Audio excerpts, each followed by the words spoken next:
Are you having a hard time figuring out what to get Dad for Father's Day? You should check out Row 1 Brand's Vintage Pictorum Gallery. They have America's best sports art. With over 7,200 historic sports prints, you're assured to find something unique for Dad this Father's Day. Instead of a boring old tie, get him a historic baseball photo taken by Henry High Sandom at the historic Polo Grounds Stadium in New York City during the 1894 Temple Cup. Or, if he's an NFL buff, check out the 1963 vintage NFL poster. These are so good looking that you'll be amazed how they turn out. Shop now at sportshistorynetwork.com/row1 and save 15% off your order. The first recorded war in history was inscribed on a Sumerian carving depicting a battle between two Mesopotamia city-states, Sumer and Elam. We're talking like before 2500 BC under the king of Kish, and it was recorded that they carried away as spoils the weapons of Elam. This was the first recorded war. Obviously, not the first conflict in human history, as we have a tendency to fight each other through the test of time. The same can be said about professional football. The guest on this week's episode talks of a team that is currently the oldest franchise in NFL history. But that doesn't mean that it was the first professional football franchise of all time. So sit back and let's listen to an interview with Joe Ziemba. Welcome to the Football History Dude podcast, where each episode is a journey back in time to learn about the rich history of the NFL. Your host is Arnie Chapman. Football is his passion, and he wants you to come along with him to explore the yesteryear of the gridiron. So hop on board his DeLorean, and let's get this baby up to 88 miles per hour. Great Scott! This time as we step off the DeLorean, the date is October 15th, 1899, and we have a special guest riding shotgun with us again.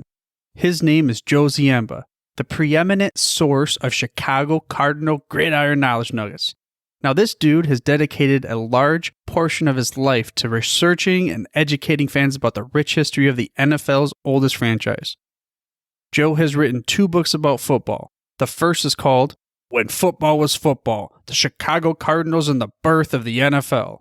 And the second is titled Cadets, Canons, and Legends, The Football History of Morgan Park Military Academy. And I'll go ahead and leave links to these books and other information about Joe on the website, which you can get to by heading to thefootballhistorydude.com/Joe Ziemba.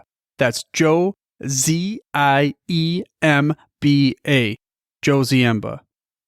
Now, Joe has a wealth of knowledge on the founding of the Cardinals and also the NFL. He's often a resource for articles and is invited to speak regularly across the nation.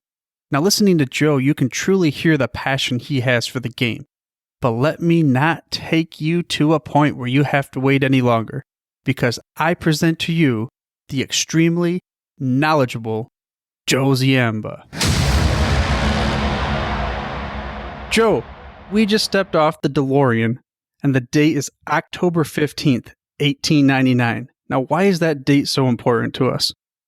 This date is kind of one of the best hidden secrets in the history of the National Football League and any professional football game. This is when the team that we know now as the Cardinals played their first game in Chicago, on the south side of Chicago. They were then known as the Morgan Athletic Association, and they defeated a team called the Shermans in what one of the papers called a lopsided game by a score of 20-0. Cardinals, Chicago. What are you talking about? There's no Chicago Cardinals. Yeah, one time, the team that we now know as the Arizona Cardinals started in Chicago back in 1899, and we traced the heritage of that team to a guy named Chris O'Brien, who, at the time of this first game in 1899, was the left end for the Morgan Athletic Association. That team evolved the next year into the Morgan Athletic Club, which is a little more formal of a team, and then eventually became known as the Racine Cardinals. The Cardinals' name came from a social and athletic club that Chris O'Brien and his brother started. And Racine came from the street that Chris O'Brien lived on the south side of Chicago. And finally, and after the league started itself in 1920, there was a Racine, Wisconsin Cardinals team as well that was mistaken for the Chicago Cardinals. And so Chris O'Brien changed the name to the Chicago Cardinals in 1920. So then you mentioned 1920, the beginning and the founding of the NFL. Does that mean that the Racine Chicago Cardinals had a play in that? They did. And Chris O'Brien, again, one of our forgotten heroes, he and George Hellis of the Decatur Staleys were at that organizational meeting. And Chris O'Brien was one of the founders of what we now know as the National Football League back in 1920. He wasn't as well funded as some of the teams. Pro football, as we know now, was still pretty well disorganized. There were roster changes throughout the season. Schedules were made perhaps a week in advance. And there were a lot of small-town teams, for example, in Moline, Illinois, or Rock Island, Illinois, and Pine Village in Indiana. Teams that were right around the start of the National Football League, and some, such as the Hammond, Indiana Pros, were part of that first unit of teams back in 1920. How do you know so much about the early history of football? It came by accident, really. When I was growing up, my dad was a football coach. He never talked much about his career as a player, but he was an All-American player and end at a little school called St. Benedict's in Atchison, Kansas. And from there, he went into coaching. But when he passed away many years ago, he had a box of material that he had saved or his parents had saved, where we found out that he was actually a draft choice of the Cardinals in the 40s. And he went to training camp. And what I wanted to do was find out what happened after that. I know he had a bad knee, and he decided that he could make more money coaching high school football than he could playing professional football, believe it or not. But his contract, crazy. which I still have, he got paid $110 a game, and the Cardinals players back then had to provide their own shoes and shoulder pads. So we don't see the $1 million contracts back then that we see today. And he decided in training camp that when he got his knee hurt, that he was going to hang up the cleats, so to speak, and become a coach, which he did. I was able to find out that he likely did make the team. There was a couple of programs out that had 32 players on it, and he was included in that. But by then he had decided to get into coaching.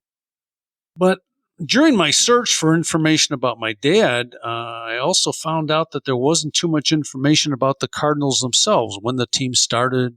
I wanted to know more about when the NFL started.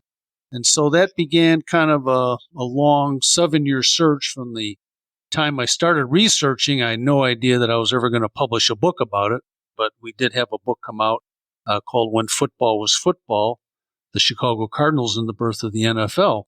And my original intent was just to find out what happened to him. Then I thought, well, maybe I'll write about their last championship in 1947. But as I went farther and farther back and found out that the history sometimes was a little misconstrued, and there were reasons for that, I was interested in finding out exactly when the Cardinals started. And it wasn't really easy, because when I started this over 20 years ago, we didn't have the access online that we do today to some of the resources. So it took a lot of rolls of microfilm going through old newspapers from the 1890s and early 1900s to find what I was looking for in terms of the history of the Cardinals team. Right. Yeah. I mean, that was one of the things I was curious about. Like, how does one, even back then, now it's a little bit easier with the internet, but you can't really trust all your sources. How does somebody go through all that with this knowledge and information that I don't even know if it's there? Like we talked about at the beginning of the episode, the first ever documented war in history, and that's 2500 BC. And now we're talking about this professional football team from 1899. It just baffles me that you're able to get information at the same time. How is there not enough information out there for a professional football team? Yeah, and one of the things that I found was a real detriment was the Cardinals, as well as the Chicago Bears, both had fires at their storage facilities or their offices sometime in the 40s or 50s. I'm not sure when. And so a lot of that early Cardinals stuff was missing. And some of the history that did survive, the majority of it was from the team itself. And I found that a lot of that information is erroneous and could trace it now. And this is still an ongoing search. I wanted to find out what some of the erroneous information was. For example, if you look at the Cardinals website or even the Hall of Fame website, the Pro Football Hall of Fame, it says the Cardinals started in 1898 and the owner was Chris O'Brien. And I was not able to document 1898 or a Morgan Athletic Club at that time. And so there's little pieces here and there of the puzzle. For example, I did find out Chris O'Brien was only 17 or 18 years old. He certainly wasn't the owner of the team. I was able to find this first game in a little tiny newspaper called the Chicago Southside Sun. And this was kind of a challenge in itself because newspapers at that time, now we can kind of hold them in our hands and look at them easily. Back then they were, I guess they call them broadsides, very tall newspapers and really tiny 6 or 8 point print where they didn't have a separate sports page. So you'd have to go through every one of these numerous columns to see if there's any mention of a football team.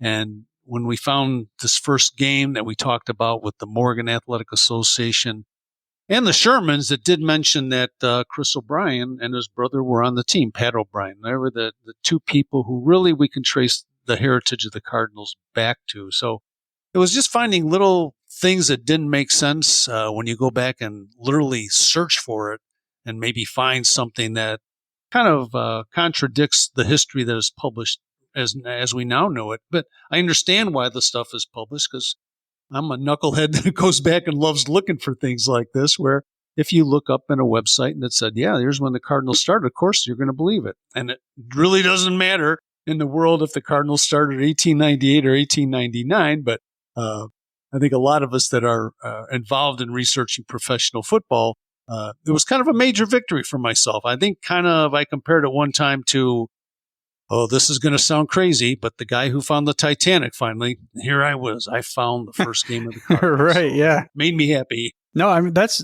just the same thing with, we continue to find new information with archaeological digs or, like you said, Titanic or any other type of historical data that previously was unknown. And I mean, I'm wondering if you would ever continue on your research and go back and maybe find something before 1899. Yeah, I've started looking a little bit, going back to, say, the early 1890s, and there have been some instances of other professional teams, at least playing in the Chicago area. And again, with access now on the internet, we can go back and see how organized professional football might have been going even back before then. And I give a real tip of the hat to the Professional Football Researchers Association, which has a lot of people who enjoy reading and going back and finding some of this stuff out. So that's also been a big help to see what other people have done as well. Yeah, I use their website quite frequently as far as my research goes, and I believe that, you know, to the best of their abilities, they're going to have the right information on there. And an article I saw on a website there with you mentioned Chris O'Brien in an interview, I believe it was, with how he was the first to print game programs and marketing deals. Is that what I saw? It was, and he was a unique individual. As I mentioned, he was with the team as a player, and he continued to coach, and then, as we call, a manager, and be a fundraiser for the team. But when the team got to the what we now know as the NFL, he did a couple of unique things. First, he was honoring the veterans from World War I at games. He would allow them to come in and sit at the game for free. He opened up the first parking lot that I know of at Normal Park Stadium on the south side of Chicago, so people could take these newfangled automobiles and drive to the game if they wanted to. And then he developed programs where he would not only have information on his own team, but also information on what's going on around the league. So he really was a valuable promoter. I'm not saying he was the first one to ever do a program. They've been around. But he was one that really tried to promote the Cardinals to the best of his ability back then. Do you think that the promotion helped keep the team alive, or do you think it would have survived no matter what?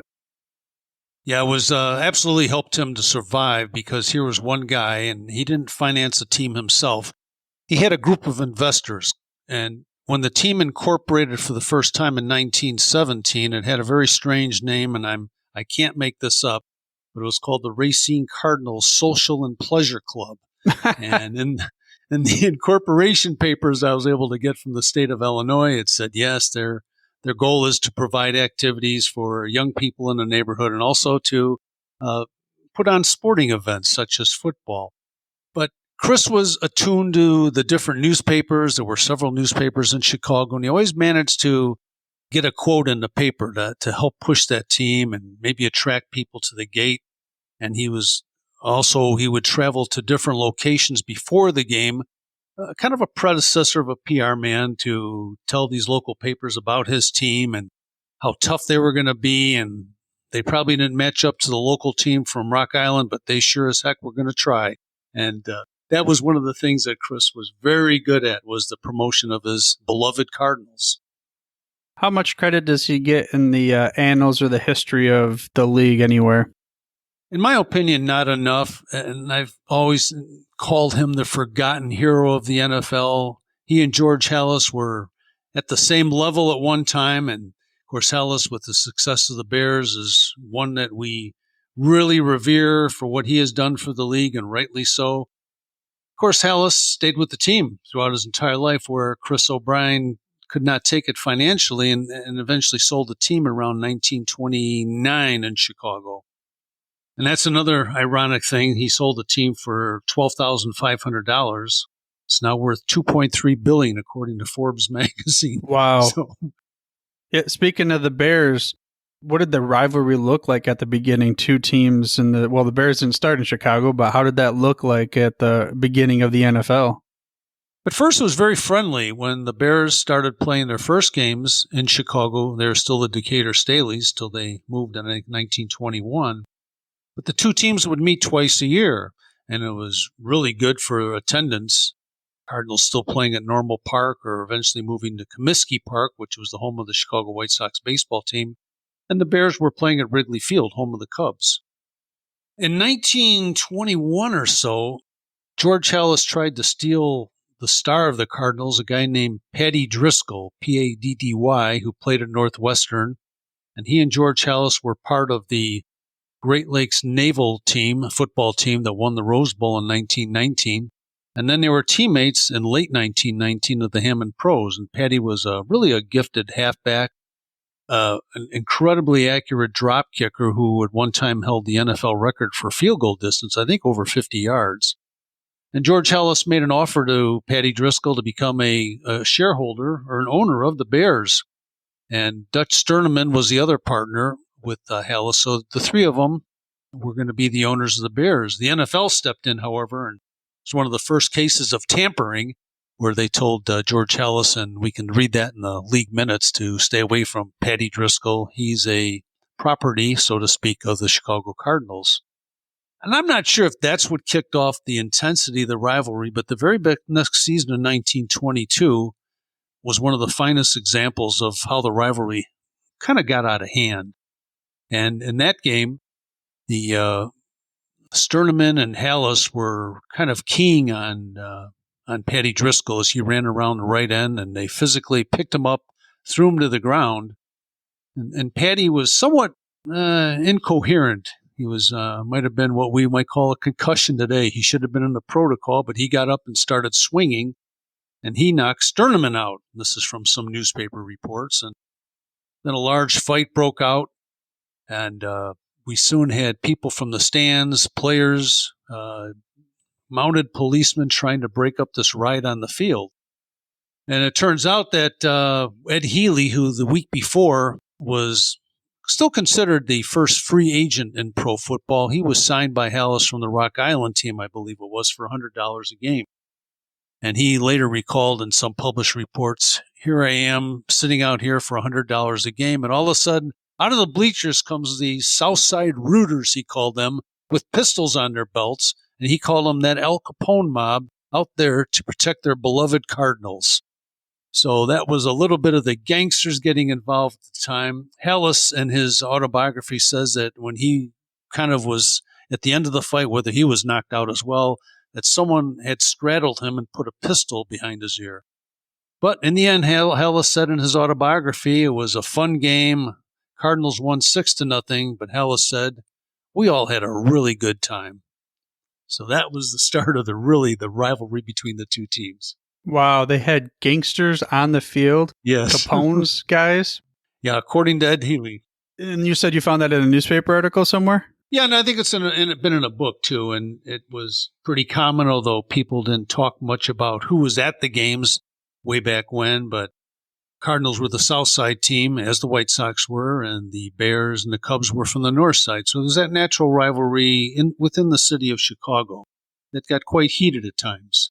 And so many newspaper articles would talk about fights. Even later in the 40s and 50s, Ed Sprinkle of the Bears, called the meanest man in football, got in a fight with Charlie Trippi of the Cardinals, and Trippi apparently knocked Sprinkle out. And he was mad he got kicked out of the game because he had got punched earlier by somebody else. And of course, we hear the old stories of stuff going on under the tackle pile of bitten fingers and kicks and scratches, etc. But kind of the owners participated in that a little bit as well. One of the things that the Cardinals would say later about George Halas, we've heard that old story about Halas being so tight that he throws nickels around like they're manhole covers. And one of the Cardinals had told me one time that the home team, this time being the Bears, when the Cardinals went up there, the home team is supposed to provide a post-game meal for the visitors. And they said Halas was so tight with his wallet that when they got in the locker room for their post-game meal, there were 2 loaves of bread and a couple of pounds of bologna for the entire team. So that fired the Cardinals up for their next game with the Bears. Oh, I'm sure it did. And you mentioned the north side and the south side, but where did the Chicago Tigers come into play in all this? Oh, yeah, the Chicago Tigers were another team that started in 1920.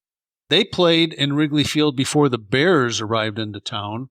It was a pretty good team. They had some Notre Dame players that were the stars for the Tigers, and the team only lasted a year.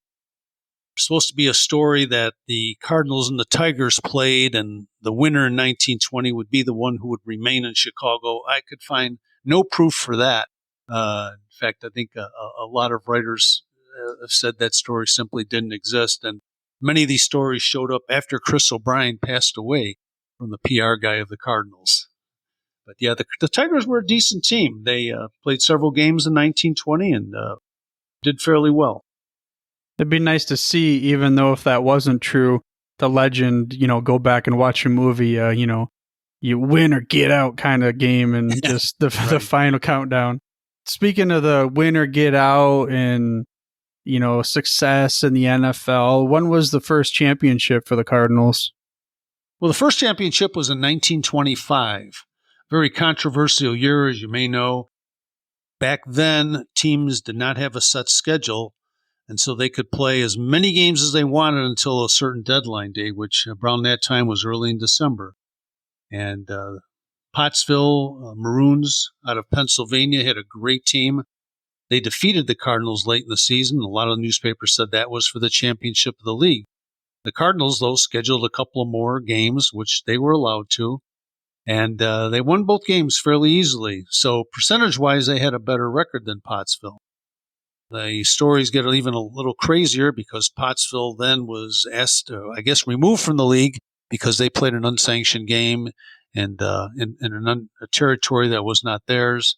The Cardinals were fined later because in one of those games that they scheduled late in the season with the Milwaukee Badgers, Milwaukee came to town, didn't have enough players. So one of the Cardinal players recruited 4 high school players to fill out the roster. And again, the NFL way back then. So as it goes, the Cardinals in the record books still shows them as the best record and the champions of 1925, although the people in Pottsville probably have a pretty strong argument. But again, we can't change what happened way back then. That was history and rules were set. Chris O'Brien was fined. The player who was responsible for bringing in the high school players, he was banned for life, and then Pottsville was dropped from the league. Chris O'Brien's fine was later rescinded. Pottsville was later back in the league, so it was a decision made by the league at the time. But the Cardinals are noted as the 1925 champions. Yeah, just totally different time nowadays. We couldn't even fathom a record, let alone being able to play against other leagues. I mean, it'd be like the NFL, I don't know, my Detroit Lions wanting to get a victory and going to play against the CFL or something like that to pad their stats. Another thing that kind of around about that time, there was one of the most famous athletes in the world, the 20th century, that is, Jim Thorpe. And I saw that he played for the team at one point. He did. And yeah, Jim Thorpe played for the Cardinals in 1928. Chris O'Brien, again, that master of public relations, was looking for a way to boost the gate. I believe it was against the Bears on Thanksgiving Day. And so he was able to get a hold of Jim Thorpe. Jim Thorpe, maybe, we're not sure of his exact birth date. He was 40 or 42 years old. And the brief newspaper accounts said that he was pretty bulky, played only briefly, maybe brought a few people in, but since he was in a Cardinals uniform for one day, and that was the last time he ever played an NFL game, he's still on the all-time roster as being a member of the Cardinals. A week or two before, he also played a game for the Hammond team. I believe it was the Hammond Pros at that time as well. But yeah, so Jim Thorpe was getting around, kind of a hired gun, going where he might be needed or where they might need some help with the gate to boost the gate and attract people to attend the games. Kind of like the modern day Josh McCown, even though he's not as big of a name. Exactly. You spoke of Thanksgiving. There was another special moment the year later, wasn't there, with record? There was a year later, and every year the Cardinals and the Bears played on Thanksgiving Day, switching off which stadium they would be at. The Bears had gotten the best of it in the mid-20s. Their team was stronger. In 1929, when the Cardinals played the Bears, they had a guy named Ernie Nevers, one of the first Pro Football Hall of Famers. He had started out with the Duluth Eskimos, another unique team that didn't really play any home games but traveled a lot. Nevers was supposedly so tough that one time he played a game, I think it was in college, on 2 broken ankles. We're not sure if that's accurate or not, but that's how these legends start. But anyway, when the Bears and the Cardinals met in 1929 on Thanksgiving Day, Ernie Nevers scored all 40 points, and the Cardinals defeated the Bears 40-6. And to my knowledge, that's still the longest or oldest individual record in the NFL, is one player scoring 40 points. Gale Sayers of the Bears scored 36 back in the mid-60s. I think it was 66. But Nevers was also the kicker of the Cardinals, and so he added 4 extra points to go along with his 6 touchdowns for 40 points. We're not sure if that record will ever be approached, but it remains with Ernie Nevers to this day. Yeah, just imagine if there was fantasy football back then, how good he would have been. Oh, absolutely. Did he have, what was his career like, or even that season, or was that more of a one-shot bright spot? He was one of those guys that you might think upon as fairly indestructible.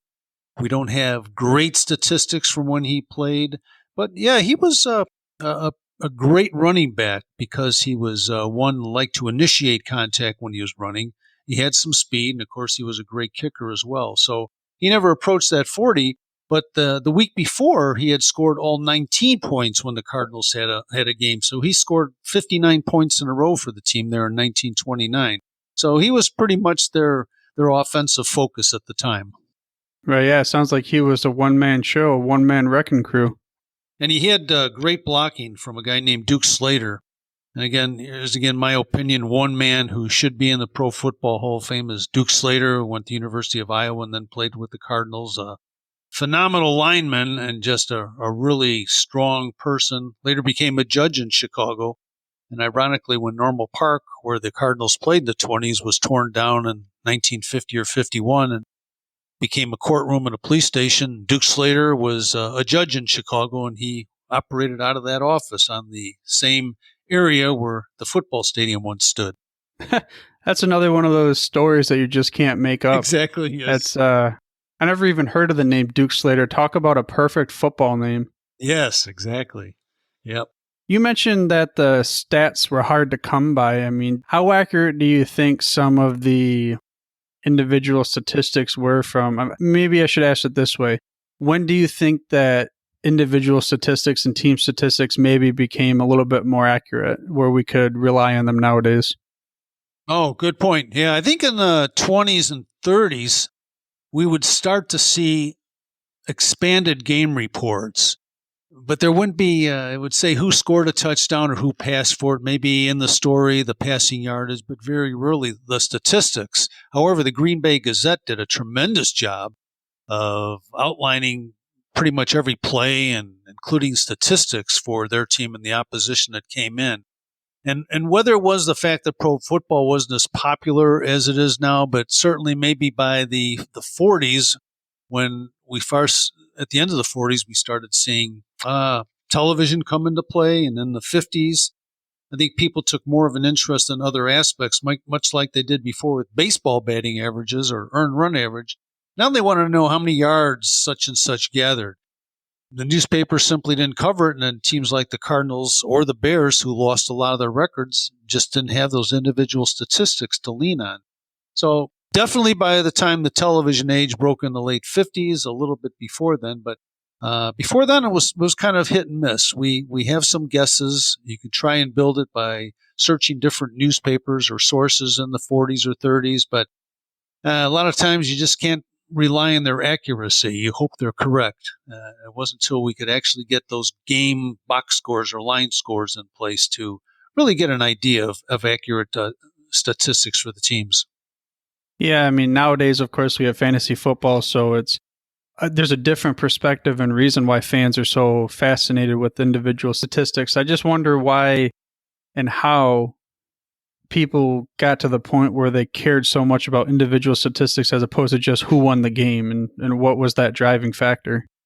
Yeah, and it might have, another reason it was difficult to get statistics in the early days is that some teams perhaps did not have numbers on their back, and the fields were often really brutal, might just be mud instead of grass without proper line markers. So they had to guess for how many yards, but it may have had something with pro football, and we even see in the early days there were bets on games. I shouldn't say that, should I? But even the players themselves in the 20s, that's how they made their money, was betting on their own selves, their own teams, or taking bets with the fans or passing the hat.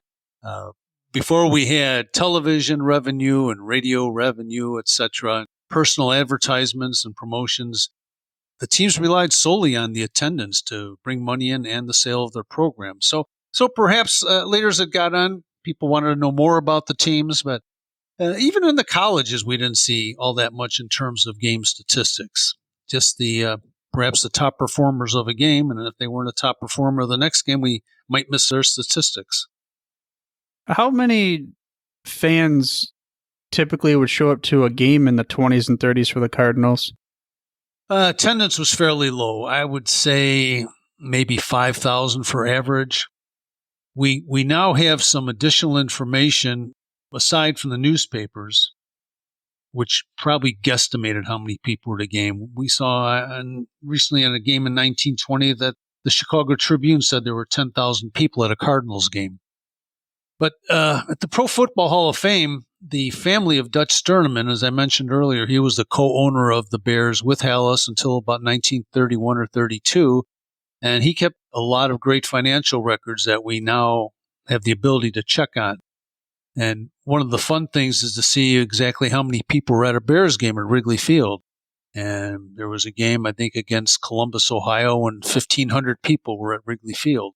Once Red Grange came upon the scene in the NFL, those crowds grew from 30 to 70,000 for a while during his initial tour. But I would say back to your original question, probably 5,000 would be about an average. Normal Park held about that many people. It was a baseball field, really, that Chris O'Brien made into a football gridiron by having the field go from the first base dugout all the way out to the left field fence. There's just enough room to put a 100-yard football field in there. So, but that was probably the best they could do with attendance. And in the 30s, the Cardinals were so frustrated by attendance, and a lot of people don't know this, they actually moved to Wrigley Field and shared Wrigley Field with the Bears from 1931 through 1939. So then did that really improve their attendance, do you think, or did it just make the stadium look even more empty because it was bigger? I think probably made the stadium look bigger. When they're up at Wrigley Field, their fans felt really betrayed. Why should we go up to the north side? In fact, I think it was Vince Bononis, one of the linemen for the Cardinals, said at the time that, we moved up to Wrigley Field, but rich people up there didn't want to come see us, and our fans didn't want to come up to see us, so we were left with a lot of empty seats. To which the fans then that were loyal were anxious to see the Cardinals play and amuse themselves by trying to irritate the other players or setting fire to the bleachers. Oh, man. Fun-loving kids back then. Wow, yeah, and it's not like they had TV or anything like that in the 20s and 30s where they could just watch it from at home. I mean, it was either go to the game or not. Correct. Wasn't there was it the Chicago Cardinals and the Bears that played during the time of when the Pearl Harbor attacks happened, or was it a different teams that played? Well, there you go. Many of the Chicago Cardinals fans were not happy that their South Side team betrayed them and started playing north at Wrigley Field. But nonetheless, this episode ends about halfway through the interview with Joe Ziemba. And I hope you enjoyed this interview so far and were able to gain some of those gridiron knowledge nuggets that we all seek for about the early days of the NFL and the NFL's oldest franchise. As a reminder, you can get the links to the books of Joe and the bio of him over at the dedicated site on the website over at thefootballhistorydude.com/Joe Ziemba. Again, that's Joe Ziemba. Also, if you enjoyed this show, I got a mission for you. Why don't you go ahead and take and tell one more football geek like yourself about the show and send them over to thefootballhistorydude.com. Next week, we're going to finish this interview of Joe Ziemba to learn what happened with the Cardinals after the Pearl Harbor bombings. But for now, dudes, I'm through if you're through. Thank you for listening to this episode of The Football History Dude.